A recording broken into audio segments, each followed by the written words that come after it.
So ఈ రోజు చెన్నై అలాగే హైదరాబాద్ మ్యాచ్ జరగనుంది. సో ఈ మ్యాచ్ ఏ విధంగా ఉండబోతుంది, రెండు టీంల యొక్క బలాబలాలు ఏంటి, అలాగే పిచ్ రిపోర్ట్ కూడా ఏ విధంగా ఉంది అనేసి తెలియజేయడానికి మన స్పోర్ట్స్ అనలిస్ట్ సుధీర్ మహవాది గారు మనతో పాటు ఉన్నారు. సార్ నమస్తే. సార్ నమస్తే మీనాక్షి, చెప్పండి ఎలా ఉన్నారు? బాగున్నాను సార్, మీరు ఎలా ఉన్నారు సార్? నడుస్తుందండి, మూవింగ్ ఆన్ లైఫ్. సార్ ఈరోజు మరి చెన్నై అలాగే సన్ రైజర్స్ మ్యాచ్ ఏ విధంగా ఉండబోతుంది sir? I think it should be exciting అండి, ఎందుకంటే టూ టీమ్స్ కు మీరు చెప్పినట్టుగా మీనాక్షి విక్టరీ మ్యాండటరీగా మారింది. అండ్ దట్టు ఒక్క విక్టరీ సరిపోదు, అండ్ ఎవ్రీ మ్యాచ్ లో ఇప్పుడు గెలవాలి, ఎందుకంటే టాప్ టీమ్స్ తోటి ఢీ కొనాలి, కాంపిటేటివ్ నెస్ పెరుగుతుంది ఇప్పుడు. సో లో టీమ్స్ కూడా, so every match I think గెలవాల్సిందే, చెన్నైకైనా కానీ హైదరాబాద్ కైనా కానీ. అండ్ ఓడిపోయిన టీం ఛాన్సెస్ పూర్తిగా సన్నగిలిపోతాయి.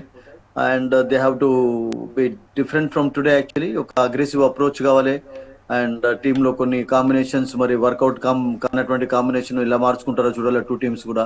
So it's going to be very interesting today, because చెన్నైలో జరుగుతుంది. చెన్నైలో ముఖ్యంగా ఏంటంటే మీనాక్షి, ఇప్పటి వరకు చెన్నై ప్రదర్శన కూడా హోమ్ క్రౌడ్ ముందు చెప్పుకోదగ్గగా లేదు అసలు. యాక్చువల్గా they have lost more matches there. Actually only 1 victory ఉంది వాళ్ళకు. ముంబై అగెన్స్ట్ గెలిచారు, ఆ తర్వాత అన్ని కూడా డిఫీట్స్ ఎదురయ్యాయి వాళ్ళకి ఇక్కడ. సో హైదరాబాద్ ముంబైతో ఓడిపోయి వచ్చింది చెన్నైకి.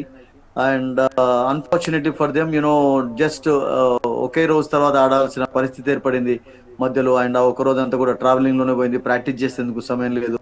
సో టూ టీమ్స్ కూడా ముంబై చేతిలోనే ఓడిపోయినాయి. ముంబై చేతిలో ఆఫ్ కోర్స్ హైదరాబాద్ అక్కడ ఇక్కడ ఓడిపోయినారు, ముంబైలో హైదరాబాద్ లో, అండ్ చెన్నై ముంబైలో ఓడిపోయింది. సో టూ టీమ్స్ నేను అనుకుంటాను ఇప్పటి నుంచి ఒక డిఫరెంట్ అప్రోచ్ తోటి ఆడాలి, and victory absolutely has become mandatory for both teams అండి. సార్ అలాగే ఇప్పుడు ఓ వైపు చెన్నై, మరోవైపు సన్ రైజర్స్ ఈ సీజన్ లో అంచనాలు తలకిందులు చేసిన ఈ రెండు జట్ల మధ్య ఇవాళ మ్యాచ్ జరగబోతుంది. మరి ఈ రెండు జట్లు కీలక మ్యాచ్ అని అనుకోవాలి. మరి ఈ మ్యాచ్ ఎలా ఉండబోతుంది అనుకోవచ్చు సార్ మనం? ఒకటి టూ టీమ్స్ కు తెలుసు వాళ్ళకు విక్టరీ కంపల్సరీ కావాలి. అండ్ విక్టరీతో పాటు ఒకటి ఏంటంటే మీనాక్షి, నెట్ రన్ రేట్ కూడా కొంచెం మైనస్ లో ఉంది టూ టీమ్స్ ది. అండ్ -1 లో ఉన్నారు వాళ్ళు, -1 పాయింట్ దాంట్లో ఉన్నారు కనుక చాలా చాలా కష్టంగానే ఉంటుంది. అంటే రియల్ గా చెప్పాలంటే ఈవెన్ 6 మ్యాచెస్ లో 6 గెలిచా గానీ వాళ్ళు రేస్ లో ఉంటారా? ఎందుకంటే అంత ఈజీ కూడా కాదు 6 మ్యాచెస్ లో 6 గెలవడం. చెన్నైకి ఈజీ కాదు, హైదరాబాద్ కి ఈజీ కాదు. ఉన్న సిచ్యువేషన్ లో వాళ్ళు ఉన్న ఫామ్ లోనైతే అంత సులభంగా కనబడటం లేదు. సో ఇట్స్ డెఫినెట్లీ ఒక హర్క్యూలియన్ టాస్క్ వాళ్ళ ముందు ఉంది, డౌటే లేదు. ఆ టూ టీమ్స్ కు తెలుసు కూడా. అండ్ ఒకటి ఏంటంటే of course every time you cannot win, and every tournament లో ఫైనల్లో ఆడాలి, కప్ గెలవాలంటే అంత ఈజీ కాదు. అండ్ చెన్నై లాంటి టీం కూడా కష్టపడుతుంది లాస్ట్ కపుల్ ఆఫ్ సీజన్స్ లో. 5 times టైటిల్ విన్నర్స్ వాళ్ళు Meenakshi. But last 2 seasons have not been good for them. And last year of course Sunrisers Hyderabad final ఆడారు, ఇక్కడనే ఆడారు చెన్నైలో. అండ్ వాళ్ళకు కూడా తెలుసు ఈ సంవత్సరం అనుకున్నట్టుగా వాళ్ళకు కొన్ని వర్కౌట్ కాలేదు, కొన్ని కాంబినేషన్స్ వర్కౌట్ కాలేదు. బికాస్ జస్ట్ 2 wins తోటే ఉన్నటువంటి టీమ్స్ కనుక I think they know there issues, they know their problems. Actually they know that వరుసగా విజయాలు సాధించగల నెట్ రన్ రేట్ ను ప్లస్ లోకి తేవడం కూడా ఒకటి టాస్క్ వాళ్ళ ముందుంది. So I think nothing is going to be easy for both the teams అన్న విషయం వాళ్ళిద్దరికి తెలుసు మీనాక్షి. సార్ వరుసగా విఫలమవుతున్న Hyderabad బ్యాటర్లు ఇవాళైనా మెరుస్తారంటారా? That's a question. Actually మనం ప్యాట్ కమిన్స్ అడగాలి రియల్ గా, ఎందుకంటే మీరు అన్నట్టుగా ఇప్పటి వరకు అయితే మిడిల్ ఆర్డర్ కొంచెం డిసప్పాయింటింగ్ పర్ఫార్మెన్స్ కనబడింది. ఎస్, ఒక మ్యాచ్ లో ఆఫ్ కోర్స్ అనికేత్ మంచి బ్యాటింగ్ కనబరిచాడు, బట్ ఆ తర్వాత ఎక్కువ ఫెయిల్యూర్స్ చూసాం అతని నుంచి కూడా. అండ్ క్లాస్ అని ఒక్కడు కొంచెం వరకు పర్వాలేదు అనిపించుకున్నాడు. ఈవెన్ లాస్ట్ మ్యాచ్ లో కూడా టాప్ ఆర్డర్ అంతా కొలాప్స్ అయినప్పుడు ఈ ప్లేడ్ వెల్. యాక్చువల్లీ 40+ డెలివరీస్ లో 70 runs స్కోర్ చేయడం తోటి 140 అన్న చేయగలిగారు Sunrisers Hyderabad. And 9 for 3, 35 for 5, 4 అప్పుడు అసలు యాక్చువల్గా 100 కూడా కొడతారా లేదా అని అనిపించింది. మీరు అన్నట్టుగా అభినవ్ మనోహర్ నాడాన్ని ఆడించాల్సి వచ్చింది, ఎందుకంటే షమీకి ఇక స్థానం లేకుండా అయిపోయింది అభినవ్ ఆడడం తోటి. ఎందుకంటే ఇంపాక్ట్ ప్లేయర్ గానే ఆడుదాం అనుకున్నారు అతన్ని. బట్ బ్యాటర్స్ టాప్ ఆర్డర్ లో ఎవరు రాణించకపోవడం తోటి అతన్ని కంపల్సరీ ఆడాల్సినటువంటి పరిస్థితి ఏర్పడింది లాస్ట్ మ్యాచ్ లో మీనాక్షి. అండ్ బ్యాటర్స్ మీరు అన్నట్టుగా అబ్సల్యూట్లీ అనుకున్నట్టుగా కన్సిస్టెన్సీ కనబరచలేదు. మీరు ట్రావిస్ సైడ్ ఒక్కడు పర్వాలేదు, but when you talk about Ishan Kishan ఎన్ని రన్స్ చేశాడు మీరు చెప్పండి? 133 runs అనుకుంటాను నేను స్కోర్ చేసినాయి ఇన్ 8 matches లో. అండ్ అందులో ఒక సెంచరీ ఉన్నది. మిగతా 7 మ్యాచెస్ లో 30+ రన్స్ అంటే మీరు అర్థం చేసుకోండి ఎలా బ్యాడ్ ఫామ్ అతన్ని కొనసాగిందో. అండ్ అలాగే Nitish Kumar Reddy the champion player last year, and he played well in Australia. First series లోనే అదిరిపోయే ప్రదర్శన కనబరిచాడు అగెన్స్ట్ ఆస్ట్రేలియా. అండ్ అతడు చాలా స్ట్రగుల్ అవుతున్నాడు. మిడిల్ ఆర్డర్ లో ఒక డిఫరెంట్ రెస్పాన్సిబిలిటీ అతనికి అప్పచెప్పారు, బట్ అది మూవ్ అనేది వర్కౌట్ కాలేదు. బికాస్ అతడు కూడా టోటల్ గా ఇప్పటి వరకు 130+ రన్స్ మాత్రమే స్కోర్ చేశాడు. అండ్ ఒక 50 కూడా లేదు. సో ఒక అతనికి రియల్ గా చెప్పి ఇప్పటి వరకు బౌలింగ్ కూడా ఇవ్వలేదు మీనాక్షి, ఒక ఓవర్ కూడా బౌలింగ్ చేయలేదు. సో ఐ థింక్ మీరు చెప్పినట్టుగా absolutely they had their problems with the bat. And yeah, I think వాటి నుంచి బయటికి రావాలంటే అంత ఈజీ కాదు, బికాస్ కన్సిస్టెన్సీ అనేది చాలా అవసరం. వాటి నుంచి మ్యాచెస్ గెలవాలి, మ్యాచెస్ గెలవడం కూడా ఆన్ బిగ్ బిగ్ వేలో గెలవాలి. గెలిచినప్పుడే వాళ్ళకు కొంచెం ఛాన్స్ ఉంటుంది. So today's match that's why is going to be very very important for both the teams అండి. అలాగే సుధీర్ గారు, ఈ చెన్నై టీంలో కూడా పరిస్థితులు సేమ్ హైదరాబాద్ టీం లాగానే కనిపిస్తున్నాయి. ధోని కెప్టెన్సీలో కూడా మ్యాచ్లు గెలవడానికి ఇబ్బందులు పడుతుంది. ఇవాళ హోమ్ గ్రౌండ్ లో హైదరాబాద్ పై చెన్నై ఆధిపత్యం ప్రదర్శిస్తుందంటారా? యా, మంచి క్వశ్చన్ అడిగారు. మీరు అన్నట్టుగా చెన్నై ఇది కూడా just selling in the same boat అంటుంటాం కదా మనం ఇంగ్లీష్ లో. యా, అలాగే కనబడుతుంది. ఎందుకంటే వాళ్ళ టాప్ ఆర్డర్ కూడా చెప్పుకోదగ్గ ప్రదర్శన కనబరచలేదు. And they have actually changed lot of combinations also. Even Hyderabad కంటే కూడా ఎక్కువగా వాళ్ళు చాలా త్రిపాఠి ఆడాడు, తర్వాత కాన్వే వచ్చాడు, తర్వాత రితురాజ్ గాయక్వాడ్ ఇంజరీ కారణంగా దూరం కావడం, తర్వాత ఎంతమందిని ఆడించారు, కాంట్ కౌంట్ అంతమందిని ఆడించారు వాళ్ళు. దీపక్ కూడా ఆడించారు, విజయ్ శంకర్ ను ఆడిస్తున్నారు. సో ఇప్పుడు రషీద్ తీసుకువచ్చాడు ఆంధ్ర కుర్రాన్ని, and is looked good in 2 matches. అట్లాగే ఇప్పుడు ఆయుతోష్ మాట్రే అని చెప్పి ముంబై 17-year-old పిల్లవాడిని తీసుకువచ్చారు రచిన్ రవీంద్ర తోటుగా. సో ఈ రోజు రచిన్ రవీంద్ర కూడా ఆడతాడా లేదా అతన్ని తీసివేసి మళ్ళీ ఎవరైనా తీసుకొస్తారా, శామ్ కరణ్ ను, you never know actually. So ఇన్ని కాంబినేషన్స్ వాళ్ళు కూడా చేంజ్ చేయడం తోటి వాళ్ళకు కూడా ఎక్కడ కూడా ఆ స్టెబిలిటీ అనేది కనబడలేదు బ్యాటింగ్ లో. ధోని అఫ్ కోర్స్ చాలా లోగా వస్తున్నాడు and is look good in some matches, but మున్పటి ధనాథన్ ధోని అయితే కాదు, అది అందరికీ తెలిసిందే. సో అతడు మాత్రం ఏం చేయగలుగుతాడు, టీం నుంచి సరైనటువంటి సపోర్ట్ లేదు, బ్యాటింగ్ సరిగా చేయటం లేదు. బౌలర్స్ కూడా అశ్విన్ లాంటి సీనియర్ బౌలర్స్ డిసప్పాయింటింగ్ పర్ఫార్మెన్స్ కనబరచడం, జడేజా నుంచి చెప్పుకోదగ్గ ప్రదర్శన లేదు బౌలింగ్ లో. పోనీ Noor Mohammad has look good and Pathirana చెప్పుకోదగ్గగా బౌలింగ్ చేయలేదు, రన్స్ ఎక్కువగా ఇస్తున్నాడు. Only Khaleel Ahmed I think look good in some matches. So మీరు అన్నట్టుగా అబ్సల్యూట్లీ హైదరాబాద్ ప్రాబ్లమ్స్ ఉన్నాయి, వాటికి వాళ్ళకంటే ఎక్కువగా ప్రాబ్లమ్స్ చెన్నై కనబడ్డాయి. And that to Chennai, if you look at their wins in Chennai, only 1 match లో విక్టరీ సాధించారు ముంబై అగెన్స్ట్. అండ్ వాళ్ళు హోమ్ గ్రౌండ్ ముందు 3 మ్యాచెస్ ఎప్పుడు కూడా అన్ని ఓడిపోలేదు, అండ్ వరుసగా 5 మ్యాచెస్ ఓడిపోయినారు. ఆ తర్వాత చిన్న రిలీఫ్ వాళ్ళకు ఒక విక్టరీ వచ్చింది వాళ్ళకు మీనాక్షి. సో దాంతో మీరు అన్నట్టుగా వాళ్ళ ప్రాబ్లమ్స్ కూడా రెట్టింపు అవుతున్నాయి కానీ తగ్గటం లేదు అసలు. సో ఐ థింక్ మిడిల్ లో కెప్టెన్ దూరం కావడం, మళ్ళీ ధోనిని కెప్టెన్సీ చేయాల్సి వచ్చింది. So I think they had multiple problems తోటి వాళ్ళు కూడా సతమతం అవుతున్నారు, అందులో డౌటే లేదండి మీనాక్షి. సుధీర్ గారు, హోమ్ గ్రౌండ్ లో ఆడటం చెన్నైకి కలిసి వస్తుందంటారా? సన్ రైజర్స్ కి చెపాక్ లో ఉన్న ట్రాక్ రికార్డ్ ఏంటి అసలు? చెన్నైలోని సన్ రైజర్స్ ఎదుర్కోగలుగుతుందా అంటారా? ఇప్పటి వరకు అయితే హోమ్ గ్రౌండ్ అంత పెద్దగా చెప్పుకోదగ్గగా అడ్వాంటేజ్ గా ఏ టీం కి అయితే కనపడలేదు నాకు అనిపించింది. ఎందుకంటే మనం దాదాపుగా అన్ని చోట్ల మ్యాచెస్ చూసాం. ఇంకా అఫ్ కోర్స్ ధర్మశాలలో కాలేదు, పంజాబ్ అది నెక్స్ట్ ప్లేస్ అది.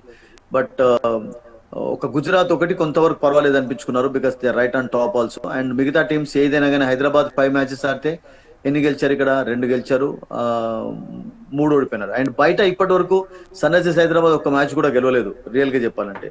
సో ఒకటి పంజాబ్ తోటి గెలిచారు హైదరాబాద్ లో, ఒకటి ఫస్ట్ మ్యాచ్ రాజస్థాన్ తోటి. మిగతా మ్యాచెస్ హైదరాబాద్ లో ఆడినాయి, బయట ఆడినాయి, అన్ని కూడా they have lost. So I mean they have to win a match out side. And కనీసం చెన్నైకి ఒక విన్ అన్న ఉంది అవుట్ సైడ్. సో హైదరాబాద్ కి అయితే ఐ థింక్ ఈ టోర్నమెంట్ లో ఒక్క విన్ కూడా లేదు. This is the only team which has not won outside. మిగతా టీమ్స్ కనీసం బయటకు వచ్చి గెలుస్తున్నాయి కానీ సన్ రైజర్స్ హైదరాబాద్ ఒక్క మ్యాచ్ కూడా గెలవలేదు. సో హోమ్ క్రౌడ్ ముందు ఏ టీం కూడా అంత అడ్వాంటేజ్ గాను. Mumbai of course did better actually recent times లో. ఫస్ట్ మ్యాచ్ ఓడిపోయిన తర్వాత వాళ్ళు మంచి కంబ్యాక్ చేశారు, అక్కడ గెలిచడం చూస్తున్నాం. బట్ చెన్నై ఐ థింక్ 3 మ్యాచ్లు వరుసగా ఓడిపోవడం ఎప్పుడు జరగలేదండి ఇంతకు ముందు. And that happened in Chennai actually. So అలా జరుగుతూ వస్తుంది. అండ్ దానికనే ఒకటి ఏంటంటే మీనాక్షి, జనరల్ గా మ్యాచ్ కంటే ముందు స్పెక్టేటర్స్ వచ్చి ఆటోగ్రాఫ్స్ కొరకు వస్తుంటారు, ప్రాక్టీస్ సెషన్స్ చూస్తుంటారు. బట్ ఈ సంవత్సరం అది అలా జరగట్లేదు. ఈవెన్ నిన్న కూడా I think I read somewhere actually ఒక పురుగు కూడా అంటే ఒక స్పెక్టేటర్ కూడా ప్రాక్టీస్ చూడొచ్చేందుకు రావటం లేదంటే అంత డిసప్పాయింటెడ్ గా ఉన్నారు మొత్తం చెన్నై ఫ్యాన్స్ అందరు కూడా. సో ఐ థింక్ నేను హోమ్ అడ్వాంటేజ్ అసలు యాక్చువల్గా చెన్నై కామన్ గా మీరు అన్నట్టుగా వాళ్ళు హోమ్ మ్యాచెస్ ఎక్కువగా గెలుస్తుంటారు. వాళ్ళకు అందరికంటే ఎక్కువ పర్సెంటేజ్ కూడా ఉంది, victory percentage. But this year it's been very disappointing అండి, నో డౌట్. సార్ అటు చెన్నై టీంలో కానీ ఇటు హైదరాబాద్ టీంలో కానీ ఉన్న మ్యాచ్ విన్నర్లు ఎవరు సార్? విన్నర్స్ అంటే మీకు హైదరాబాద్ లో చాలా మంది ఉన్నారు. ఈవెన్ అభిషేక్ అనిస్డే can be a winner, Head can be a winner, Ishan can be a winner. And వీళ్ళు ముగ్గురు ఆఫ్ కోర్స్ క్లాస్ అండి. ఈ నలుగురులలో నేను అనుకుంటాను బ్యాటింగ్ లో మీకు విన్నింగ్ పర్ఫార్మెన్స్ చూడవచ్చు. బికాస్ నితీష్ అంతా విన్నింగ్ పర్ఫార్మెన్స్ కనబచ్చడం లేదు అసలు. యాక్చువల్గా బ్యాటింగ్ తోటి కూడా స్ట్రగుల్ అవుతున్నాడు అతను. అండ్ చెన్నైలో ఆఫ్ కోర్స్ రచిన్ ఆడితే రచిన్ విన్ చేయగలుగుతాడు. And I think Dhoni of course couple of matches లో చక్కటి ప్రదర్శన కనబరిచాడు. సో చెన్నైలో ఎట్ ప్రెసెంట్ కొంచెం స్ట్రగ్లింగ్ ఉంది. మీరు అన్నట్టుగా ఎక్కువ విన్నర్స్ లేరు. గతంలో అయితే వాళ్ళకు రచిన్ గెలిపించేవాడు, తర్వాత కాన్వే గెలిపించినటువంటి ఎగ్జాంపుల్స్ ఉన్నాయి. రితురాజ్ గాక్వేడ్ ఆడుతున్నప్పుడు అతను. సో ఇప్పుడు చాలా కాంబినేషన్స్ చేంజ్ చేస్తూ వచ్చారు. మరి ఈ రోజు ఏమన్నా యంగ్స్టర్ మరి మొన్న చక్కగా ఆడినటువంటి ఆయుష్ మాత్రే ఏమన్నా మంచి పర్ఫార్మెన్స్ కనబరుస్తాడా youngster? Wait and see. And ya they have actually మీకు ఇతని పేరేంది, రవీంద్ర జడేజా కెన్ విన్నర్ అండి బౌలింగ్ తోటి. బ్యాటింగ్ తోటి కూడా గెలిపించే సత్తా అతనిలో ఉంది. పతిరానా కూడా బౌలింగ్ లో గెలిపించగలుగుతాడు. అండ్ బట్ అటువంటి పర్ఫార్మెన్స్ చూడలేదు మనం వీళ్ళ నుంచి ఈ సంవత్సరం. అండ్ ఈవెన్ అశ్విన్ తన ఎక్స్పీరియన్స్ ఉపయోగించున్నట్లయితే ఐ థింక్ ఇక్కడ won some matches for this. Noor Mohammad of course can turn out to be good player for them. But చాలా తక్కువ ఉన్నారు మీకు బ్యాటింగ్ లో మాత్రం. ఇప్పుడు ఈ సంవత్సరం కొంచెం చెన్నైకి తక్కువనే ఉన్నారు. అండ్ హైదరాబాద్ లో of course couple of players ఎక్కువగా ఉన్నారు. ఇవాళ ధోనికి ఇది 400వ మ్యాచ్ కదా సార్. తలా నుంచి అభిమానులు ఎప్పటి నుంచో బ్లాస్టింగ్ ఇన్నింగ్స్ కోసం ఎదురు చూస్తున్నారు. ఈ చెపాక్ లో ఈ రోజు మ్యాజిక్ ఏమైనా చూడొచ్చు అంటారా మనం? Magic in the sense magic band అయితే అతని చేతులు లేదు చూపించడానికి. But yeah is an experienced cricketer. ఒక మెంటర్ లాగా ఉన్నాడు ఇప్పుడు, ముఖ్యంగా ప్లేయర్ కంటే కూడా టీమ్ లో అందరికీ తెలిసిందే. అండ్ యా అతని నుంచి మంచి పర్ఫార్మెన్స్ అయితే ఎక్స్పెక్ట్ చేయొచ్చు. వికెట్ల వెనకాల అద్భుతంగా కీపింగ్ చేస్తున్నాడు. Couple of stumpings, gathering, run-outs, ఒక్కొక్క 2 మ్యాచెస్ లో మంచి ఇన్నింగ్స్ కూడా ఆడాడు. లాస్ట్ మ్యాచ్ లో మనం చూసాం 25 రన్స్ క్విక్ గా ఆడాడు కూడా, just 11 deliveries. So that was good for him actually. So అలా ఆడుతున్నాడు అతను, పర్వాలేదు. యా 400th మ్యాచ్ అనేది ఒక బిగ్ మైల్ స్టోన్ అండి. బికాస్ మీరు జస్ట్ ఇమాజిన్ చేయండి, మీనాక్షి 43 years ఏజ్ లో కూడా ఇంకా తన యొక్క ఆటను చూస్తున్నారు అందరంటే అదృష్టవంతులు అసలు యాక్చువల్గా తన ఫ్యాన్స్ అందరూ. బికాస్ జనరల్ గా అన్ని సంవత్సరాలు ఎవరు ఆడరు. ఎంత టాలెంట్ ఉన్నా, ఎంత ఫిట్ గా ఉన్నా కానీ 40+ లో ఆడడం అనేది చాలా అరుదుగా చూస్తుంటాం. But this man is still doing something actually. తనలో ఇంకా మీరు అన్నట్టుగా కొన్ని కళలు ఉన్నాయి, ఇంకా మ్యాజిక్ ఉంది అని చెప్పి తను కనబరుస్తున్నాడు అంటే I think hats off to him అని. Because excellent sports person and is been role model to many youngsters అని, అందులో డౌటే లేదండి. అలాగే సుధీర్ గారు, ఇప్పుడు హైదరాబాద్ టీం వైఫల్యానికి కారణం ఏంటని అనుకోవచ్చు? వరుస వైఫల్యాలపై మీ విశ్లేషణ ఏంటి సార్? అసలు వరుస వైఫల్యాలకు కారణం ఏంటంటే బ్యాటింగ్ తో పాటు బౌలింగ్ అండి, రెండు కూడా. అండ్ మీరు చూడండి, ఓన్లీ 2 wins ఓన్లీ ఇంట్లోనే గెలిచారు. బయటనైతే వాళ్ళు అసలుకే సరిగ్గా ఆడటం లేదు. కోల్కతాలో 120 కూడా ఆల్ అవుట్ అయినటువంటి ఎగ్జాంపుల్ చూసాం మనం. ముంబైలో కూడా సరిగ్గా పర్ఫార్మెన్స్ చేయలేదు. And we haven't seen them click, consistency తోటి క్లిక్ అయినటువంటి అది కనబడలేదు. బౌలింగ్ లో మీరు చూడండి, షమి లాస్ట్ మ్యాచ్ లో ఎందుకు అతన్ని ఇంపాక్ట్ ప్లేయర్ గా ఆడిద్దాం అనుకున్నారు అనేది మీరు జస్ట్ ఇమాజిన్ చేయండి. అంటే అంత ఎక్స్పెన్సివ్ గా, అంటే ఆర్చర్ 76 రన్స్ ఇస్తే హిస్టరీలో 75 ఇచ్చాడు. అతను కూడా 2 రన్లు ఎక్కువ ఇచ్చేవాడే. సో అలా కనబడింది అతని బౌలింగ్ ఒక మ్యాచ్ లోనైతే. అండ్ హర్షల్ పటేల్ కొంతవరకు పర్వాలేదు. అండ్ ఈవెన్ కమిన్స్ కూడా చాలా రన్స్ ఇస్తున్నాడు. జీషాన్ ఓన్లీ 1-2 మ్యాచెస్ లో ఇంప్రెస్ చేశాడు. బట్ అతను కూడా యంగ్స్టర్, ఎక్స్పీరియన్స్ లేదు. రాహుల్ చహర్ ఆడించలేదు. సో ఉన్నట్కర్ లేట్ గా ఆడించారు. So I think Nitish Kumar Reddy bowling చేయడం లేదు. జంపా వెళ్ళిపోయినాడు. సో దే హ్యాడ్ చెన్నై లాగా వాళ్ళు కూడా మల్టిపుల్ కనబడ్డాయి. So these are the reasons actually. మీ టాప్ ఆర్డర్ లో బ్యాటింగ్ లో చూసినట్లయితే హెడ్ మినాయించి మిగతా వాళ్ళు ఎవరు కూడా సరిగ్గా కన్సిస్టెన్సీ కనబచ్చలేదు. అతను కూడా అంత చెప్పుకోదగ్గ ఆడలేదు. బికాస్ 2 openers ఇద్దరు ఎవరైనా కనీసం 15-16 overs ఆడాలి మీనాక్షి. అప్పుడే మీరు ఒక బిగ్ టోటల్ సెట్ చేయొచ్చు. చేంజ్ చేసేటప్పుడు కూడా మీకు ఛాన్స్ ఉంటుంది. కలకత్తాలో వాట్ హ్యాపెండ్, 120కి ఎందుకు ఆల్ అవుట్ అయినారు? టాప్ ఆర్డర్ టోటల్ గా కొలాప్స్ కావడం, మిడిల్ ఆర్డర్ కొలాప్స్ కావడం, లోవర్ ఆర్డర్ ఎవరు ఆడకపోవడం. So 80 runs big defeats face చేశారు. So same thing happened against Mumbai. Same thing happen against Delhi in Vizag. I was watching the match. 50 for 4-5 కావడం. And ఆ match లో కూడా అనికేత్ ఆడకపోయినట్లయితే కనీసం 160 కూడా కాకపోయే వాళ్ళకు.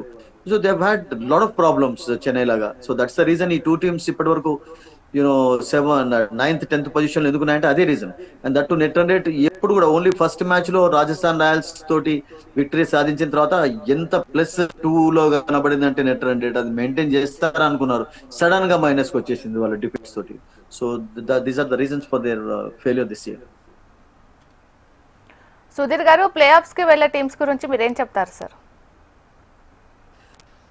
ఇప్పుడైతే కింద ఉన్న టీమ్స్ కు నేను అనుకుంటాను చెన్నైకి, హైదరాబాద్ కు, తర్వాత రాజస్థాన్ రాయల్స్ కు ఛాన్స్ అయితే తక్కువ కనబడుతున్నాయి. అండ్ కోల్కతా, లక్నో టీంలో చూడాలి. ముంబై అయితే ఇప్పుడు టాప్ ఆడుతుంది కనుక వాళ్ళకి ఛాన్స్ అయితే ఉంది ఇప్పుడు ఎట్ ప్రెసెంట్.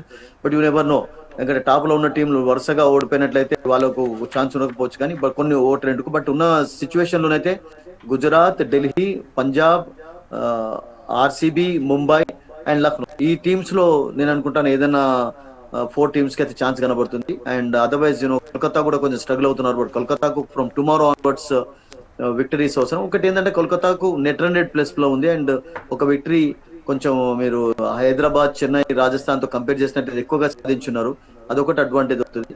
అండ్ బట్ ఈ కింద ఉన్నటువంటి 4 టీమ్స్ కి అయితే నేను అనుకుంటాను చాలా కష్టంగా ఉంది. అండ్ టాప్ లో ఉన్నటువంటి 6 టీమ్స్ మధ్యలోనే మనం 4 టీమ్స్ చూసే ఛాన్స్ కనబడుతుంది ఈ సంవత్సరం మీనాక్షి.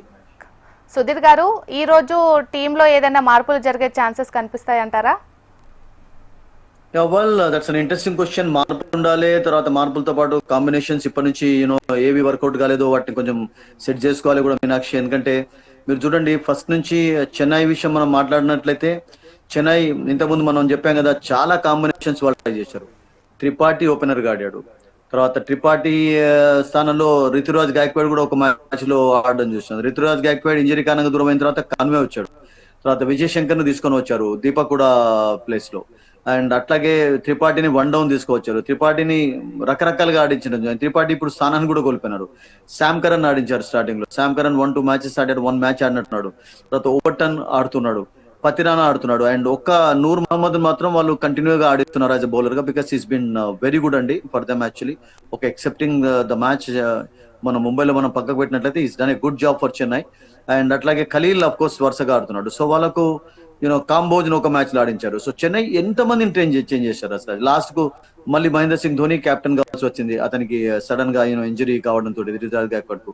సో అట్లా చెన్నై చాలా కాంబినేషన్ చేసింది కనుక వాళ్ళకు వర్కౌట్ కాలేదు. అండ్ తర్వాత రషీద్ ను ఆడించారు, ఇప్పుడు ఆయుష్ ను ఆడిస్తున్నారు. సో ఇద్దరితో నేను అనుకుంటాను కంటిన్యూ అయ్యేలాగా కనబడుతున్నారు. Because 20-year-old Rashid look good in 2 matches. And అట్లాగే Ayush the player from Mumbai, just 17 years age అతనిది. సో చాలా అద్భుతంగా ఆడాడు కొన్ని షాట్స్ ముంబైలో. సో నేను అనుకుంటాను కొన్ని కళ్ళు చెదిరే షాట్స్ అంటాం కదా, అటువంటి షాట్స్ ఆడాడు అంటే అతనిలో టాలెంట్ ఉంది. సో వాళ్ళిద్దరు కంటిన్యూ కావచ్చు. బట్ రచిన్ ఆడిస్తారా ఈ రోజు, మరొక మార్పు చేస్తారా, యూ నెవర్ నో. మరొక వికెట్ కీపర్ బ్యాటర్ లోకల్ గా ఉన్నాడని చెప్తున్నారు, అతన్ని కూడా ఆడించే ఛాన్స్ ఉంది. సో ఈవెన్ ఎలిస్ ను కూడా ఆడించారు. I forgotten that also. Nathan Ellis అని ఆస్ట్రేలియన్ ఫాస్ట్. ఇంత మందిని చేంజ్ చేస్తే మీకు ఎవరు వర్కౌట్? దానికి కారణాలు ఏంటంటే ఫెయిల్యూర్స్, వర్కౌట్ కాకపోవడం. సేమ్ విత్ హైదరాబాద్ అండి. హైదరాబాద్ అఫ్ కోర్స్ చేంజ్ చేయలేదు కానీ వాళ్ళకు సరైనటువంటి ప్లానింగ్ లేదనిపించింది నాకు. ఎందుకంటే మీరు చూడండి క్లాసన్ ఒకసారి టాప్ ఆర్డర్ లో పంజాబ్ అగైన్స్ వాళ్ళు చేంజ్ చేస్తున్నప్పుడు 245 అప్పుడు టాప్ లో తీసుకొచ్చారు. అండ్ ఈ వాజ్ సక్సెస్ఫుల్ అండి. అండ్ మీకు 3 లెఫ్ట్ హ్యాండెడ్స్ అసలు యాక్చువల్ గా రియల్ గా చెప్పాలంటే it's not a good idea to have 3 left handeds at top of the order. మీకు అభిషేక్ ఉన్నాడు, హెడ్ ఉన్నాడు, ఈశాన్ కిషన్ ఉన్నాడు. సో వీళ్ళు ముగ్గురు ఉండడంతో ఏమవుతుందంటే ఒక్కొక్కసారి కొంచెం ఒక బౌలర్ కు సరైనటువంటి లైన్ అండ్ లెంత్ దొరికినట్లయితే లెఫ్ట్ హ్యాండ్ ఇబ్బంది పెడుతూ ఉంటారు. సో అట్లా జరుగుతుంది. అండ్ అలా మీరు చూడండి జాక్స్ లాంటి బౌలర్ కూడా, పార్ట్ టైం బౌలర్ కూడా ముంబైలో ఈశాన్ కిషన్ అండ్ ట్రెడ్ ను అవుట్ చేశాడు. Because they exploited their weakness actually. So అలా ఈ రోజు కూడా కావచ్చు కూడా. ఫర్ ఎగ్జాంపుల్ అశ్విన్ ఆడించినట్లయితే Ashwin some times can be dangerous. Of course he hasn't been very good in this tournament, but still వాళ్ళ ఛాన్స్ తీసుకోవచ్చు. సో తర్వాత నితీష్ కుమార్ రెడ్డిని సెకండ్ డౌన్ లో ఆడించే ప్లాన్ అయితే రియల్ గా వాళ్ళకు సక్సెస్ సాధించి పెట్టలేదు సన్ రైజర్స్ హైదరాబాద్ కు. అతని పైన ఎంత రెస్పాన్స్, బికాస్ సెకండ్ డౌన్ లో వచ్చే వాళ్ళకి ఎలా ఉంటుందంటే మీనాక్షి రెస్పాన్సిబిలిటీ ఎక్కువ ఉంటుంది. మొన్న చూసాం కదా 9 for 3, 35 for 5 అయిపోయినారు. నితీష్ కూడా అందులో అవుట్ అయిపోయినాడు. సో ఆ సిచ్యువేషన్ లో ఆడాలన్నా ఫాస్ట్ గా, అతను జనరల్ గా ఫాస్ట్ ఆడడం ఇష్టపడుతుంటాడు, లేకుంటే ఒక పార్ట్నర్షిప్ కొరకు బిల్డ్ చేయనా. సో టూ మనీ అంటే ఐడియాస్ ఉంటాయి అక్కడ. సో అక్కడ సక్సెస్ కాలేదు. సో క్లాస్ అన్నో ఒకసారి టాప్ లో ఒకటి మిడిల్ లో ఏది కూడా వర్కౌట్ కాలేదు వాళ్ళకు కూడా. బౌలింగ్ లో మనం ఇంతకుముందు చెప్పినట్టు కాంబినేషన్స్ అది కదా. So these two teams actually have struggled because of combinations work out కాకపోవడం, తర్వాత అఫ్ కోర్స్ యునో వాళ్ళ పూర్ బ్యాటింగ్, పూర్ ఫీల్డింగ్ ఏది కూడా. అండ్ సన్ రైజర్స్ హైదరాబాద్ అయితే అవుట్ సైడ్ హైదరాబాద్ అసలు యాక్చువల్ గా ఇప్పటివరకు ఒక మ్యాచ్ కూడా గెలవలేదంటే there will be tremendous pressure on them also actually, because గెలిచిన 2 మ్యాచెస్ అక్కడనే గెలిచారు. అండ్ గెలిచిన 2 మ్యాచెస్ లో of course big scoring matches అవి. ఒకటి 286 కొట్టి రాజస్థాన్ ఓడించారు, ఆ తర్వాత 240+ ఇంతకుముందు మనం అనుకున్నట్టుగా పంజాబ్ అగైన్స్ చేంజ్ చేశారు. బట్ అదర్వైజ్ మిగతా మ్యాచెస్ లో అంత చెప్పుకోదగ్గ పర్ఫార్మెన్స్ కనబచ్చలేదు సన్ రైజర్స్ కూడా. So I think these two teams have had multiple problems ఉన్నాయి వాళ్ళకి, ఒకటి కాదు. సో అందుకనే అన్ని పెద్ద వికెట్స్ సాధించలేకపోయారు, స్ట్రగుల్ అవుతున్నారు ఇప్పుడు 9th and 10th పొజిషన్ లో మీనాక్షి. అలాగే సార్, ఇప్పుడు రెండు టీంలు ఇప్పటి నుంచే జరిగే ప్రతి మ్యాచ్ తప్పనిసరిగా గెలవాలి అని అనుకోవాలి. ఎందుకంటే ఇప్పుడు ఆడే రెండు టీంలలో ఏ టీం ప్లే ఆఫ్ ఆశలు సజీవంగా అనుకోవచ్చు మనం. మీనాక్షి మీకు గుర్తుంటది అనుకుంటా, మీరు కూడా ఉన్నట్టున్నారు మీరు డిస్కషన్ లో. ఒక 4-5 days మనం డిస్కస్ చేసినప్పుడు ఈ లోలో ఉన్నటువంటి టీమ్స్ కి వెయిట్ కింద ఛాన్స్ ఉంటుందా అంటే we are talking more about Mumbai ఒక్కటే గతంలో ఉన్న రికార్డు వాళ్ళు అట్లాగే వరుసగా విక్టరీస్ సాధించి వాళ్ళు రాగలుగుతారు అన్నట్టు వాళ్ళు అట్లా ఇప్పుడు టాప్ 3 లో ఉన్నారండి చూడండి, మన హైదరాబాద్ ఓడించిన తర్వాత. సో అంత మంచి పర్ఫార్మెన్స్ వాళ్ళు కనబరుస్తున్నారు వాళ్ళు. 5 wins అంటే ఒకసారి సడన్ గా 8 matches లో they are in the race. ఇప్పుడు నెక్స్ట్ 6 matches లో ఇంకో 4 wins అంటే ఇంకో 4 wins వాళ్ళకి సరిపోతాయి. They can afford to loose also. But మీరు అన్నట్టుగా చెన్నై కానీ Hyderabad they cannot afford to loose any match. ఈ రోజు ఫర్ ఎగ్జాంపుల్ చెన్నై గెలిచింది అనుకోండి, ఇక హైదరాబాద్ చాప్టర్ క్లోజ్ అన్నట్టే ఈ సంవత్సరం. హైదరాబాద్ గెలిచింది అనుకోండి, చెన్నై చాప్టర్ క్లోజ్ అయిపోతుంది. అప్పుడు 7 wins కావాలి. 7 wins అనేది చాలా రేర్ ఆపర్చునిటీ ఉంటుంది. అంటే ఇప్పుడు టాప్ లో ఉన్నటువంటి టీమ్స్ ఒక టీం తోటి ఒకటి తలబడ్డప్పుడు ఓడిపోయినట్లయితే మేబీ 3 teams కు 8 wins 9 wins ఉన్నట్లయితే ఒక టీంకి ఏదో 7 wins 8 wins ఉండే ఛాన్స్ ఉంటుంది అప్పుడు. బట్ అది సాధ్యంగా లేదు ఇప్పుడు ఉన్నటువంటి సిచ్యువేషన్ లో. 8 wins మినిమం మీకు కావాలి కనుక I think Sunrisers Hyderabad కు చెన్నైకి ఇది మ్యాండటరీ అయిపోయింది మీరు అన్నట్టుగా ఇవాళ నుంచి. They cannot afford to lose a match and they cannot afford to lose win. Even దాన్ని ఏమంటారంటే చిన్న విక్టరీస్ కూడా సరిపోవండి. అంటే నెయిల్ బైటింగ్ ఫినిషెస్ కూడా కాదు, వాళ్ళు బిగ్ విక్టరీస్ కావాలి వాళ్ళకు. ఫస్ట్ నెట్ రన్ రేట్ ను ప్లస్ లో చేసుకోవడం అనేది కూడా ఒక సమస్యగా మారిపోయింది 2 teams కు. So is that going to happy for them? So అందుకనే నాకేమనిపిస్తుంది అంటే 2 teams ఛాన్సెస్ కూడా ఈ సంవత్సరం కొంచెం పూర్తిగా సన్నగిలినట్టుగానే కనబడుతున్నాయి. అండ్ ఒకటి ఏంటంటే ప్రతి టోర్నమెంట్ లో అఫ్ కోర్స్ ఇంతకుముందు మనం అనుకున్నట్టుగా మీనాక్షి గెలవం, టైటిల్స్ గెలవం. ప్రతి టోర్నమెంట్ లో ఫైనల్ ఏ టీం రాదు. ముంబై 5 times గెలిచారు, చెన్నై 5 times గెలిచారు. చెన్నై చాలా సూపర్ ప్లే ఆఫ్ చేరుకున్నటువంటి టీం. హైదరాబాద్ కూడా 2 సార్లు గెలిచింది, డక్కన్ చార్జర్స్ గా ఒకసారి, సన్ రైజర్స్ గా ఒకసారి. 2016 లో చాలా సంవత్సరాలు అయింది అనుకోండి ప్లే ఆఫ్స్ లో చాలా సార్లు వెళ్ళినటువంటి టీం. సో ఒక్కొక్కసారి అఫ్ కోర్స్ అలా జరుగుతుంటుంది. సో ఈ సంవత్సరం అఫ్ కోర్స్ 2 teams కూడా వచ్చి రాలేదు. లాస్ట్ ఇయర్ కూడా చెన్నై చెప్పుకోదగ్గ ప్రదర్శన కనబచ్చలేకపోయింది. ఏంటంటే టోర్నమెంట్ ఎండింగ్ లో కొన్ని పాఠాలు నేర్చుకుంటారు, కొన్ని ప్లస్ పాయింట్స్ ఉంటాయి. మనం ఇంతకుముందు అనుకున్నట్టు ఇప్పుడు for example Chennai next IPL కొరకు ఇప్పుడు ధోని మరి కంటిన్యూ అవుతాడా, మెంటర్ గా ఉంటాడా, what is going to be his role we don't know. And అతడు ఉండడం చాలా ఇంపార్టెంట్ గా భావిస్తుంటారు చెన్నై. సో ఇప్పుడు ఈ సంవత్సరం ఆడుతున్నటువంటి యంగ్స్టర్స్ ను నెక్స్ట్ ఇంకా ఎలా ఆడించాలి, ఎలా వాళ్ళని ఎంకరేజ్ చేయాలి, ఆ విషయంలోనే ఆలోచించే పరిస్థితి ఉంటుంది. కానీ బట్ ఈ సంవత్సరం అయితే నాకు అనిపిస్తుంది ఇక టైటిల్ గెలుస్తాం, ఫైనల్ వెళ్తాం, వాళ్ళు కూడా ప్లే ఆఫ్స్ చేరుకున్నాం అన్నటువంటి హోప్ అయితే 2 teams కి అయితే కనబడటం లేదు. ఏదైనా మిరకిల్ జరుగుతుంది, miracles do happen in any sport, but will that happen? Do miracles happen?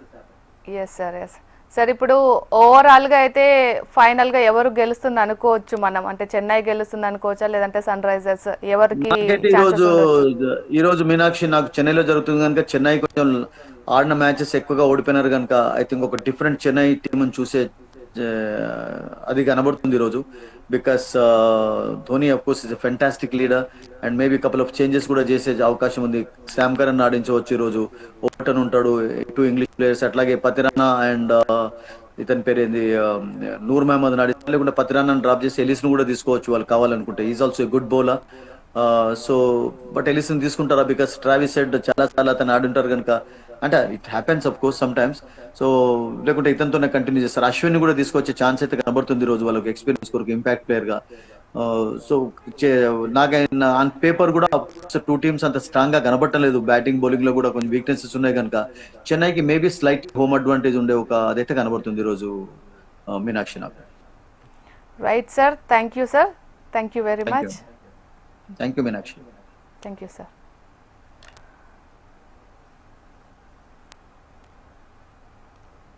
So ఇది ఇవాల్టి మ్యాచ్ అప్డేట్స్. చూస్తూనే ఉండండి హెచ్ఎం టీవీ. వార్త ఆగదు, నిజం తాగదు.